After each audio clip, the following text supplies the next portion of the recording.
दोस्तों, आपको जानकर आनंद होगा कि कलयुग के बाद सतयुग का आगमन होने वाला है। ज्योतिष और पौराणिक ग्रंथों में युगों का विवरण अलग अलग है, लेकिन सामान्यत 4 युग होते हैं: सतयुग, त्रेता युग, द्वापर और कलयुग। कहा जाता है कि कलयुग में पाप का उत्तम स्तर होता है। वर्तमान में हम इसी कलिकाल या कलयुग के दौर में हैं। कलयुग के बाद आर्षि मुनि फिर धरती पर अवतरित होंगे, लेकिन कलयुग की प्रधानता के सवाल पर शुरू से ही विचार किया जाना चाहिए। भगवद गीता का दावा है कि परिवर्तन सृष्टि का एक अंतर्निहित नियम है और वर्तमान युग सभी युगों के 22वें चक्र का प्रतिनिधित्व करता है।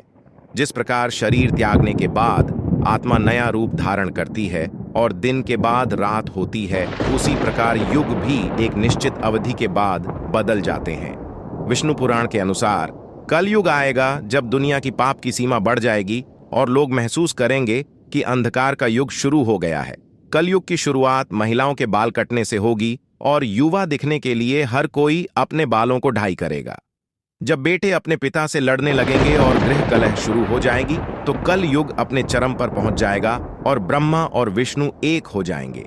कलयुग का अंत तब होगा जब विष्णु कल्कि का रूप धारण कर दुष्टों का नाश करेंगे, जिसके बाद सतयुग एक नया युग शुरू होगा। कलयुग 4,32,000 वर्ष का होगा, जिसमें से 5,121 वर्ष ही बीते हैं। इस उम्र में लोग नास्तिक हो जाएंगे और उनका एकमात्र उद्देश्य धन कमाना होगा। नदियां सूख जाएंगी, गाय दूध देना बंद कर देगी और पिता पुत्री और भाइयों के संबंध समाप्त हो जाएंगे। कलयुग का अंत महान युद्धों, बाढ़ों, अकालों और बीमारियों का गवाह बनेगा, जो मानव जीवन को 12 वर्ष तक कम कर देंगे। हालांकि कलयुग की समाप्ति के बाद सतयुग शुरू होगा, जहां भौतिक सुखों के बजाय मानसिक सुखों पर ध्यान दिया जाएगा और घृणा के बजाय प्रेम पर जोर दिया जाएगा। सतयुग 17,28,000 वर्ष का होगा और मनुष्य की आयु 4,000 से 10,000 वर्ष तक होगी। भगवद गीता हमें यह सिखाती है कि परिवर्तन अपरिहार्य है और यह सभी युगों के परिवर्तन का 20वां चक्र है। इसका अर्थ है कि यह युग पहले भी 12 बार आ चुका है। जैसे हमारी आत्मा मृत्यु के बाद शरीर को छोड़कर दूसरा रूप धारण कर लेती है, वैसे ही एक निश्चित अवधि के बाद युग बदल जाता है। विष्णु पुराण में कलयुग से जुड़ी एक कथा है, जिसमें कहा गया है कि जब संसार में पाप की सीमा बढ़ जाएगी तो कलयुग आएगा। तब लोग पहचानेंगे कि अंधकार का युग शुरू हो गया है। कलयुग की शुरुआत महिलाओं के बालों से होगी। जहां महिलाएं अपने बालों को अपना आभूषण मानती हैं, वहीं कलयुग में वे उन्हें काटने लगेंगी। पुरुष और महिलाएं युवा दिखने के लिए अपने बालों को रंगेंगे और हर कोई अपनी उम्र छिपाना चाहेगा। जब कोई पुत्र अपने पिता पर हाथ उठाता है, तो इसका अर्थ है कि कलयुग शुरू हो गया है। जब हर घर में लड़ाई शुरू हो जाएगी, तो कलयुग अपनी चरम सीमा पर पहुंच जाएगा। जब अंधकार का युग हम पर हावी होने लगेगा, तब भगवान विष्णु कल्कि का अवतार लेंगे और अंधकार के युग का अंत करेंगे। कलयुग की शुरुआत 3012 ईसा पूर्व में हुई थी, जब मेष राशि में मंगल, शुक्र, बुध, बृहस्पति, शनि शून्य अंश को पार कर चुके थे।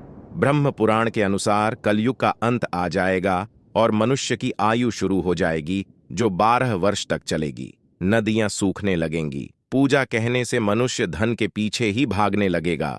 लड़कियां असुरक्षित होंगी। पिता पुत्री और भाई का कोई संबंध नहीं होगा।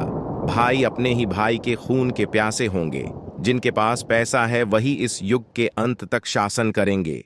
इस युग के अंत में भगवान विष्णु कल की रूप धारण करेंगे और दुष्टों का विनाश करेंगे और एक बार फिर उनके लिए धर्म की स्थापना करेंगे।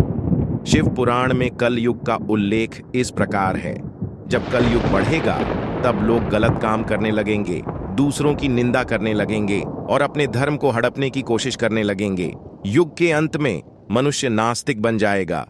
लोगों को धोखा देना मनुष्य का पहला काम होगा। कलयुग की समाप्ति के बाद जो नया युग आएगा, वह सतयुग के नाम से जाना जाएगा।